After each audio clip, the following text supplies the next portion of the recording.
سر میرا نام اشارب اللہ ہے اور میرا سوال جو ہے وہ صحت اور علاج سے ریلیٹڈ ہے کہ جیسے اگر ہم دیکھتے ہیں کہ کراچی کے اندر گورنمنٹ ہاسپٹل جو ہیں اس کے اندر علاج کے کیا معیار ہے یہ آپ جانتے ہیں، اور اگر ہم پرائیویٹ ہاسپٹلس کی طرف آئیں تو وہ علاج بہت مہنگا ہے، تو اس حوالے سے آپ کیا کریں گے؟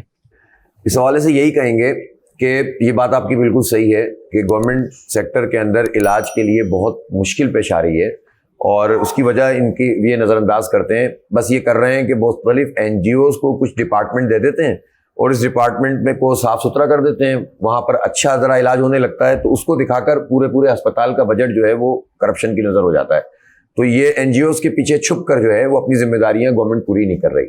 پہلی بات تو یہ ہے کہ سب کو پتہ ہونا چاہیے کہ یہ بھی بہت بڑا بجٹ ہے، یہ بھی تقریباً 200-300 ارب روپے کا بجٹ ہے جو صحت کا گورنمنٹ کا ہوتا ہے، تو یہ کہاں لگ رہا ہے۔ دوسری بات یہ ہے کہ جو پرائیویٹ سیکٹر کے اندر ہاسپٹلز ہیں، دیکھیں ایجوکیشن اور ہیلتھ مسلمانوں کی 1400 سالہ تاریخ میں کبھی بھی کاروبار نہیں رہے، لیکن انفارچونیٹلی اب یہ سب سے اچھا کاروبار بن گئے جو نہیں ہونا چاہیے۔ اور جو لوگ بھی یہ کاروبار کرتے ہیں میں سمجھتا ہوں کہ ان کو کاروباری ذہن کے ساتھ یہ دو خدمتیں انجام نہیں دینی چاہیے، اپنی ضرورتیں ضرور پوری کریں، ٹھیک ہے۔ پہلے یہ پورے دونوں کام وقف کی بنیاد پہ ہوتے تھے۔ وقف کیا ہوتا ہے؟ ٹرسٹ۔ اس میں آپ کا اپنا ذاتی انٹرسٹ نہیں ہوتا جب ٹرسٹ آپ بناتے ہیں، بلکہ یہ ہوتا ہے کہ آپ اگر پرائیویٹائز کر بھی رہے ہوتے ہیں تو اس میں لوگوں کے لیے آپشن ہوتا ہے کہ چاہے تو وہ پیسے دیں اور چاہے نہیں دیں، اور پھر اہل خیر کو لیا جاتا ہے۔ وقف کا ایک اور یہ ہوتا تھا کہ سرکار زمین دے دیا کرتی تھی اور لوگ جو ہے اس نظام کو چلایا کرتے تھے۔ اب یہ سارے سچویشن ہی بدل گئی ہے۔ ایجوکیشن بھی ہمارا حق ہے اور صحت بھی ہمارا حق ہے، ہمارے بچوں کو صحت کی سہولت ملنی چاہیے۔ ایک مثال میں آپ کو دیتا ہوں کتنا بڑا ظلم کرتی ہے حکومت۔ نارتھ کراچی میں ایک چلڈرن اسپتال ہے، 2000 سے 2500 لوگوں کی OPD آؤٹ پیشنٹ جو ہوتی ہے، یعنی روزانہ جو دیکھتے ہیں ڈاکٹر جو دیکھتے ہیں جنرل فزیشین وغیرہ، جی، تو وہ تقریباً 2500 اور اسی طرح بیڈ تھے وہاں پر۔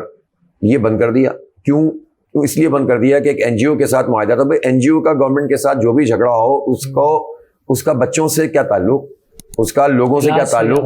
سرجریز نہیں ہو رہی وہاں پر، نہیں رہ سکتے، دیہاتوں سے لوگ آتے تھے، پورے نارتھ کراچی سے نہیں کراچی سے لوگ آتے تھے، ایک سہولت لوگوں کو میسر تھی وہ چھین لی۔ اب کیا ہوتا ہے، پھڈا ختم ہونے کے لیے اتنے کروڑ روپے ریلیز کر دیے، اتنے کروڑ روپے ریلیز کر دیے۔ اب کتنی دفعہ تو ہمیں احتجاج کرنا پڑا جماعت اسلامی کو، تب جا کر پیسے ریلیز ہوئے اور لوگوں کو بھلا۔